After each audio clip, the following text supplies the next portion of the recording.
Friends, ఇప్పుడైతే మేము షాపింగ్కి వెళ్ళాం చూడండి.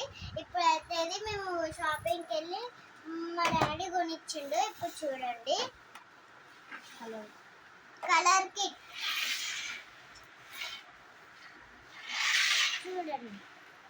ఈ సీజర్ కూడా వస్తుంది కానీ గ్లూ ఒక్కటి వచ్చింది. షార్ప్నర్ గిట్లా వచ్చింది, ఎరేజర్ బి వచ్చింది చూడండి ఫ్రెండ్స్.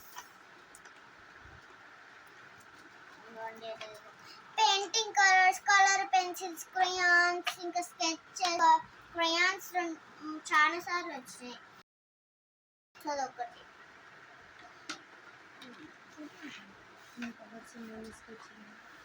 ఇన్ని కానీ మీకు కొంచెం మిస్టేక్ అయితే చాలా ఉంటాయి. కలర్స్ రెండు సార్లు వస్తాయి. ఇంకా చూడండి, మీకు కావాలంటే మీరు కూడా వెళ్ళండి చూడండి. అది కూడా నా ఫేవరెట్ కలర్ లో తీసుకున్నాను. ఇంకొకటి ఇప్పుడు మేము అనేది బాటిల్స్ తీసుకున్నాం. ఇవి మాకు మా ఫేవరెట్ కలర్స్ లోనే తీసుకున్నాం, మా అక్కకి నాకు. కానీ ఇది సీసా ఫ్రెండ్స్, జాగ్రత్త. ఇప్పుడు అనేది జువానర్ గిట్లా తీసుకున్నాం.